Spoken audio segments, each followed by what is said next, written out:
I realized that we had probably pulled the wool over the American people's eyes, and certainly over the international community's eyes. And so I felt pretty low about it. I wish I had resigned. One of the things that disturbs me most about this is that the same tactics are being used as were used in 2002 and early 2003 with regard to Iraq. The same people, the same tactics, the same litany, the same strategy, the same everything. And yet there seems to be, as Gore Vidal called the American people, we are the United States of amnesia. There seems to be no reasonable attitude out there about this, that, hey, we've seen this before. We do not need to do this again. We've been at war for 17 years now, but that's the problem we have in this country. No one remembers these things, no one associates them with the present or the future, and we keep repeating the same mistakes over and over again.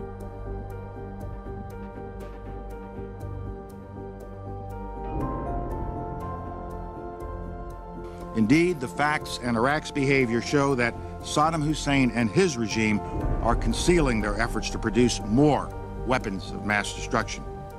When I listened to him present, I realized that the 6 days and 7 nights that we'd spent preparing his presentation had not allowed me to look at the whole thing, to understand exactly what he was saying, particularly the part where he connected the 9/11 attacks, al-Qaeda, the terrorist organization, with Saddam Hussein, which I and others in the intelligence community knew was a real stretch.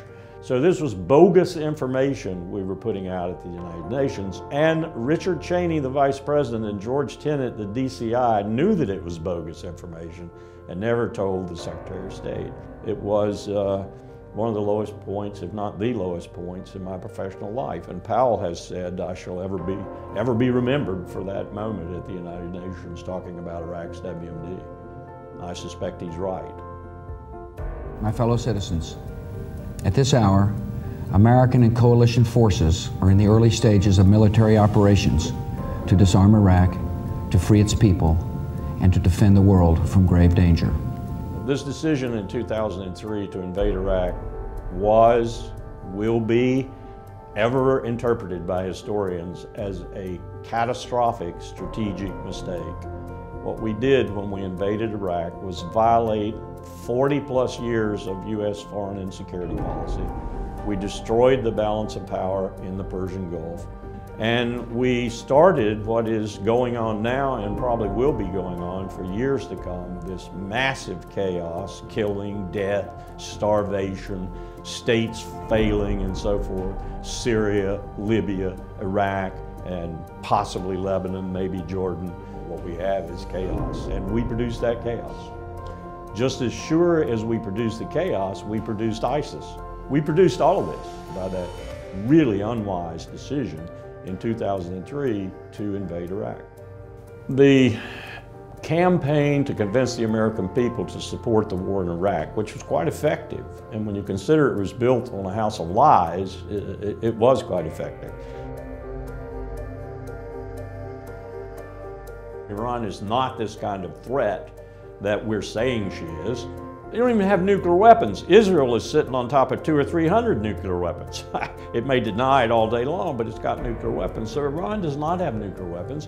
And in my consideration, it stopped trying to build nuclear weapons early in the 2000s. I think there's a real problem in this country right now with the fact that we've been at war for 17 years. Less than 1% of the country is bleeding and dying for the other 99%. Those young men and women come from the less affluent and the less educated. They come from the poor. That's who's fighting your wars for you right now. And maybe many people out there who will say, thank you for your service, but what you're really doing is assuaging your own guilt, because that's what we've been doing for 17 years.